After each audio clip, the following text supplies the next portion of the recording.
여러분, 건강한 교회의 7가지 디테일, 이 책의 두 번째 챕터는요, 성장하는 교회는 전도의 끈을 느슨히 하지 않는다라는 제목을 가지고 있습니다.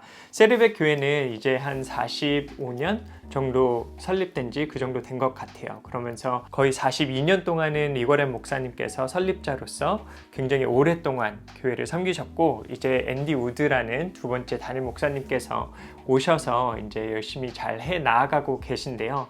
이 첫 번째 리거렌 목사님과 두 번째 앤디 우드 목사님의 공통점이 있습니다. 그 두 분은 모두 잃은 양에 대한 열정이 대단하세요. 청빙 이완회에서도 그러한 부분이 굉장히 비슷했다고 이야기할 정도로 두 분의 스타일은 다르지만 잃은 양에 대한 예수님을 알지 못하는 영혼들에 대한 그 마음이 굉장히 뜨겁다라는 것을 저희가 다 느낄 수 있었습니다. 그렇게 보면 저희 교회는 굉장히 꾸준하게 성장해 왔던 것 같아요. 많은 분들이 저희 교회를 방문하시면 너무나도 커서 항상 큰 교회로만 알고 계셨을 수도 있지만, 저희 교회는 사실 리거렌 목사님께서 오셔서 텍사스에서 캘리포니아로 오셔서 한 가정과 함께 이렇게 교회를 설립해서 꾸준히 성장한 교회로 그러한 교회의 역사를 가지고 있습니다. 그러다 보니까 어떻게 보면은 이 전도의 끈을 느슨히 두지 않았던 것 같아요. 생각해 보시면 저희 교회는 미국에서 가장 큰 교회 중에 하나이고 또 영향력이 있는 교회일 뿐만 아니라 그러한 부분들에 있어서 사실 전도의 끈을 조금 살짝 느슨히 해도 되지 않을까라는 생각을 드실 수도 있을 것 같아요. 그렇죠. 저도 그러한 생각이 들었고요. 교회를 다니다 보면 너무 초신자에 집중된 설교나 그러한 이벤트들이 있는 것이 아닌가? 더욱더 기존 신자들을 위한 어떠한 깊게 들어가는 설교, 그리고 그러한 제자 훈련들이 더욱더 활발히 있으면 좋지 않을까라는 생각도 저는 개인적으로 해보았습니다. 그런데 그러한 부분들에 있어서 저희가 항상 이 전도의 끈을 느슨하게 두지 않고 또 잃어버린 영혼들을 향해서 항상 웰컴할 수 있는 교회가 되기 위해서 굉장히 많은 노력을 했던 것 같아요. 그리고 이 전도가 건강한 교회의 하나의 지표가 될 수 있는 이유 중에 하나는요, 저희는 all healthy things grow, 그러니까 모든 건강한 생명체는 성장하고 있다라는, 자라고 있다라는 그러한 말을 표현을 하게 됩니다. 여러분 아마 동의하실 것 같아요. 여러분, 모든 건강한 것들은, 그게 모든 생물체는 성장하고 이렇게 건강하게 자라는 그런 모습들이 있죠. 이 교회에 있어서 성장이 양적인 것인가 질적인 것인가 라는 것을 궁금해 하실 수도 있고 그것에 대한 많은 이야기가 있지만요, 저희는 양적인 그리고 질적인 성장이 함께 동시에 일어나야 된다고 믿고 있습니다. 그러한 부분들에 있어서 건강한 교회가 이 전도의 끈을 놓지 않는 게 굉장히 중요한 것 같아요. 그러한 부분들에 있어서 책에서는 이 두 가지 분야의 책임을 이야기하고 있습니다. 첫 번째는 교회에서 해줘야 하는 책임이 있고 또 성도들이 해줘야 되는 책임이 있다라고 이야기를 하고 있어요.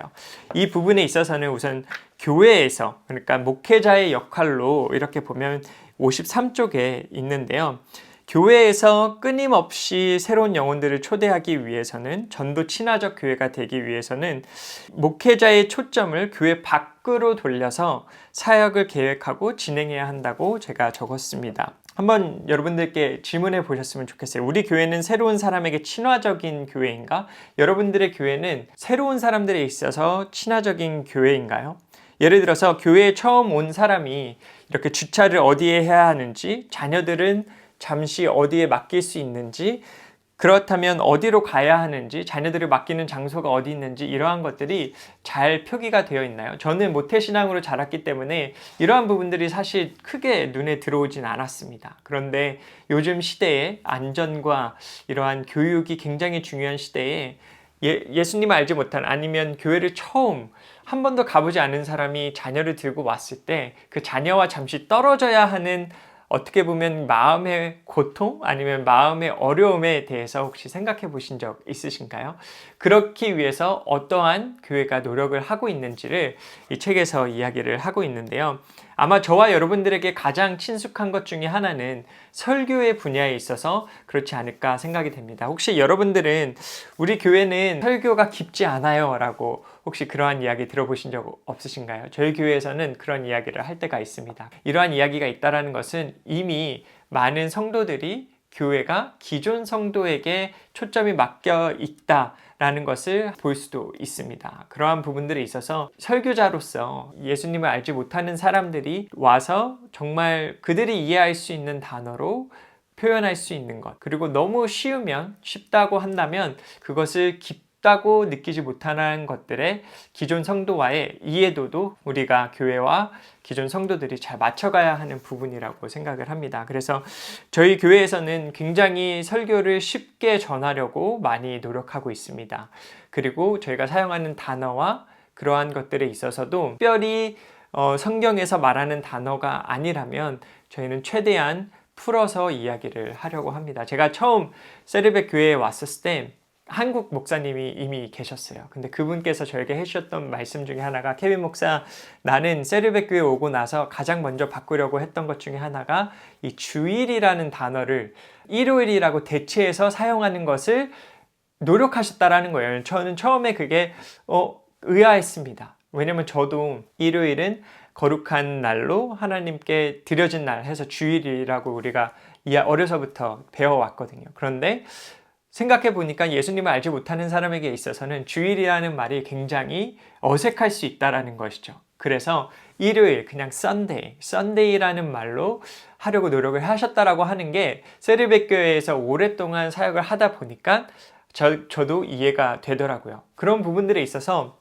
이게 교회를 오래 다니신 분들, 그리고 교회에서 오랫동안 사역하신 분들에게 있어서는 절대 있을 수 없는 일이지 라고 생각을 하실 수도 있고, 저도 처음엔 그렇게 생각을 했습니다. 그런데 그러한 조그만한 예도 교회를 처음 찾는 사람들에게는 크게 도움이 될 수 있다라는 것이죠. 왜냐면 그것은 한 가지의 예지, 그러한 눈으로 모든 것을 우리가 하고 있는 것들을 바라본다면 분명히 교회가 예수님을 알지 못하는 분들에게 전도 친화적인 교회가 될 수 있다라고 저희는 생각하고 경험해 왔습니다. 그런 부분들에 있어서 목회자가 우리 교회가 전도 친화적인 교회가 되기 위해서 할 수 있는 노력에 대해서 책에서 이야기를 하고 있고요. 두 번째는 이제 성도들의 책임인데요. 성도들의 책임이라고 하면은 이제 그들에게 너무 큰 이런 부담을 주는 것이 아닌가라고 생각을 할 수 있겠지만, 성도들도 분명히 함께 동참해야 하는 부분 중에 하나입니다. 우리 교회를 전도 친화적인 교회로 만들기 위해서죠.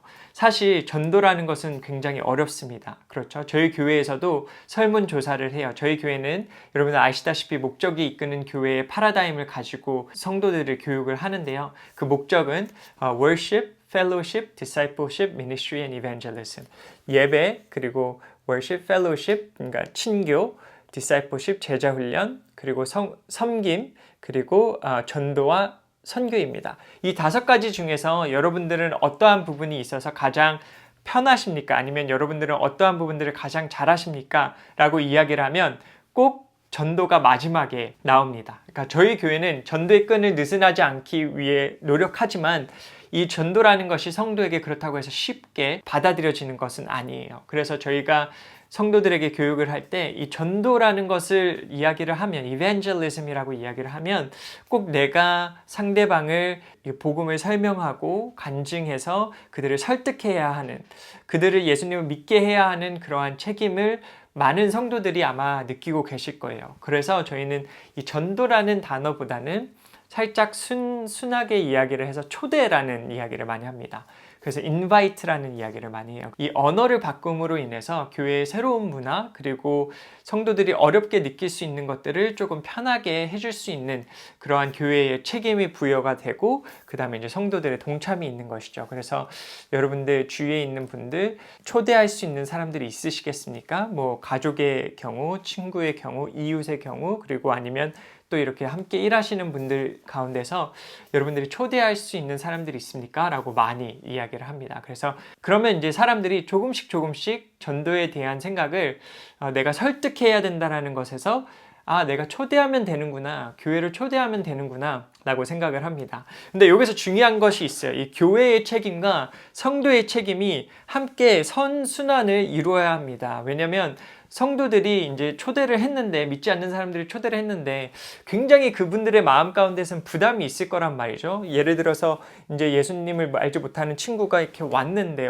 어렵게 왔는데 목회자분이 설교가 굉장히 어렵고 그분들에 있어서 이해하기 힘들고, 물론 하나님께서 그 영혼을 구원을 이루시고 구원의 역사가 일어나는 것을 하나님께서 이루시겠지만 이 그분을 전도해 온 우리 기존 성도의 마음에 있어서는 다음에 또 다른 사람을 초대하기가 굉장히 어려워질 수 있다는 것이죠. 그렇기 때문에 그런 부분들에 있어서 이 설교자의 단어와 그리고 교회의 친숙함, 친밀함이 굉장히 선순환으로 이루어져야 된다는 것을 제가 책에서 이렇게 적고 있습니다. 그래서 그러한 부분들이 여러분들에게 도움이 되었으면 좋겠고요. 교회에서 꾸준히 초대할 이유를 줘야 합니다. 57쪽에 적었는데요.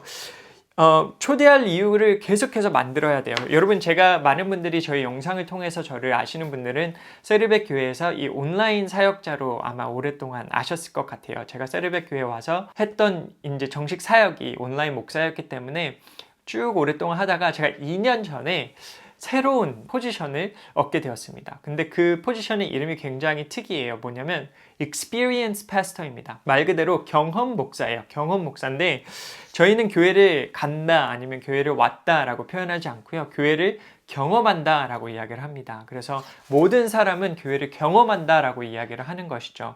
그리고 그 경험이 언제서부터 시작이 되냐라고 생각을 하면 이 예배당에 들어가서부터 경험을 하는 것이 아니라 이 사람들이 소셜미디어를 통해서 우리 교회를 찾아봤을 때부터 이 사람들의 경험의 여정은 시작이 된다라고 이야기를 하고 있어요. 그래서 저의 사역자의 경험 목사로서의 저의 어떻게 보면 책임은요, 그 사람들의 경험의 여정에 있어서 계속해서 쉽게 교회를 찾아올 수 있는 방법들을 마련해주고 또 그들이 초대할 수 있는 이유, 성도들에게 초대할 수 있는 이유를 만들어주는 것입니다. 그래서 여러 가지의 방법들이 있을 수 있을 것 같아요. 책에서는 뭐 예를 들어서 이러한 좋은 뭐 홀리데이 때, 예를 들어서 이제 성탄절 그리고 부활절 이럴 때는 많은 사람들이, 미국 사람들도 캐주얼하지만 그때는 이제 교회의 옷차림을 굉장히 멋스럽게 하고 옵니다. 그때 이제 저희가 전문 뭐 사진 작가를 통하여서 공짜로 가족 사진을 찍어준다거나, 그리고 뭐 여러 가지 또 다른 것들이 있을 수 있겠죠. 저희 교회에서는 이제 점심 식사가 없어요. 점심 식사가 없는데 유명한 햄버거집, 여러분 아시는지 모르겠지만 인앤아웃 같은 햄버거 트럭 같은 것들을 저희가 이렇게 불러서 사람들이 올 수 있게 해주고, 그 외에 아이들을 위한 타겟층을 많이 할 때도 있습니다. 뭐 예를 들어서 뭐 디즈니랜드가 가깝게 있기 때문에 디즈니랜드에서 공주님들, 그러니까 엘사, 안나, 뭐 백설공주 이런 캐릭터들을 섭외해요. 물론 이제 예산이 들어가겠죠. 근데 하지만 그러한 예산이 들어가는 것들로 인해서 한 영혼이, 한 아이가 교회에 이렇게 친숙하게 올 수 있다면 그러한 부분들에 있어서 저희는 적절한 예산이라고 생각을 합니다. 그래서 아이들이 교회에 올 수 있게, 아이들이 오면 부모님들은 당연히 오시게 되니까 그러한 부분들에 있어서 교회에 올 수 있는, 예수님을 알지 못하는 사람들이 올 수 있는, 그리고 초대했을 때, 우리 기존 성도들이 초대했을 때 그들이 난 거기 한번 가봐야겠다, 그 이유면 가볼 수 있겠다 라고 생각하는 그러한 관계와 그러한 전도 친화적인 교회가 만들어지는 것이 굉장히 중요할 것 같아요. 그래서 이 챕터를 마무리하면서 제가 책에 넣지는 않았지만 제가 지금 딱 생각나는 것 중에 하나가 뭐가 있냐면, 여러분 혹시 그 게임 아시나요? 포켓몬고라는 게임인데요. 이런 가상현실과 이 핸드폰 안에서 일어나는 일들이 함께 있어서 한참 유행했었는데 아마 한국에서도 유행을 했던 걸로 알고 있습니다. 그래서 아이들이 이렇게 핸드폰을 가지고 가면서 실제 바탕에서 이렇게 포켓몬을 이렇게 잡는 거예요. 그래서 막 아이들이 이렇게 말하면 좀 그렇지만 정말 좀비처럼 이렇게 지나가면서 막 이렇게 해왔던 것이 이제 세계적으로 굉장히 유명했습니다. 그런데 그 중에서도 제가 기억이 나는 게, 이 포켓몬들이 사람들이 많이 모이는 곳에 정말 찾기 힘든 포켓몬들을 일부러 게임 회사에서 만들어 놨다고 해요. 그래서 지정해 놨다고 합니다. 왜냐면 이 회사들도 게임을 노출시켜야 되니까. 그래서 저희 교회가 아무래도 이 오렌지 카운티, 저희가 있는 캘리포니아 오렌지 카운티 중에서 일요일날 사람들이 굉장히 많이 모이니까 그 게임이 한참 유행했을 때 아이들이 막 이렇게 하면서 오는 거예요. 떼거지로 오는 겁니다. 그래서 교회에서 긴급 회의를 열었어요. 특별히 이 다음 세대 부서에서 긴급 회의를 열었습니다. 그래서 이 아이들을 어떻게 할 것인가, 못 오게 막을 것인가. 왜냐면 교회 성도들은 아니거든요, 어떻게 보면. 그래서 저도 굉장히 궁금했어요. 그때 당시에 제가 뭐 다음 세대의 사역을 하고 있었던 것이 아니었기 때문에 어떠한 결정이 낼지 저는 개인적으로 굉장히 궁금해했습니다. 그런데 그 다음 주에 다음 세대 이 담당 목사님께서 무엇을 하셨냐면 선생님들과 사역자분들이 포켓몬의 캐릭터 옷을 입고 분장을 하고 아예 그 포켓몬들이 있는 곳에 포켓몬 스탑이라고 해서 그 게임 안에 있는 어떻게 보면 병원인가요? 그것을 이제 이렇게 만들어 놨어요. 그래서 아이들이 와서 거기에서 하면서 이거 해라 뭐 그러면서 슬쩍 다음 주에 또 와라고 하면서 이제 다음 주에 있을 이벤트들, 그 경험들, 그러한 것들을 이렇게 안내하기도 하고 선물도 주고 하면서 그 아이들이 교회에 오는 데 있어서 조금 더 문턱을 내려주는 것이죠. 저는 이 부분을 보면서 실제적으로 그때 저희 교회뿐만 아니라 많은 교회들이 그러한 일들이 있었다고 해요. 그런데 반응이 보통 두 가지로 나뉘어졌다고 합니다. 한 교회는 그 아이들을 완전히 이렇게 받아줘서 어떻게 보면 그 아이들이 정착할 수 있는 기회로 삼았고, 어떤 교회들은 교회에 어떻게 보면 예배에 방해가 될 수 있기 때문에, 교회의 그러한 사역에 방해가 될 수 있기 때문에 아이들이 출입하지 못하게 했다라고 합니다. 어떤 방법이 옳을까요? 물론 두 가지 방법 다 나쁘다고 이야기는 할 수 없을 것입니다. 하지만 우리의 초점이 어디 있느냐에 따라서 여러분들이 옳은 선택을, 더욱더 지혜로운 선택을, 그리고 기회를 살릴 수 있는 부분들이 될 수 있지 않을까 생각이 들어요. 그래서 여러분들의 교회는 전도 친화적인 교회인지 다시 한번 생각을 해보았으면 좋겠습니다. 다시 한번 말씀드리지만 저희 교회가 전도를 잘해서 이러한 책을 쓴 것은 아니고요. 다만 교회의 그 전도의 끈을 놓지 않고 어떻게 하면 더욱더 전도 친화적인 교회를 만들 수 있을까? 목회자와 성도가 함께 참여해서 이러한 아름다운 조화를 이룰 수 있을까? 라는 것을 고민을 많이 해보았습니다. 그래서 여러분들께서 이 내용이 도움이 되셨다면 이 책을 통하여서 건강한 교회의 7가지 디테일이라는 책을 통하여서 이제 두 번째 챕터를 여러분들과 나누게 되었네요. 그래서 많은 챕터들이 많이 남아있는데 다음 주에는 여러분들과 함께 세 번째 챕터를 나누려고 하는데요. 세 번째 챕터는 소그룹에 대한 이야기입니다. 소그룹은 선택이 아닌 필수다. 여러분 좋아요, 구독 눌러주시고 책을 통하여서 또 여러분들과 또 좋은 건강한 교회에 대한 이야기 많이 나눴으면 좋겠습니다. 감사하고 다음에 뵙겠습니다. 감사합니다.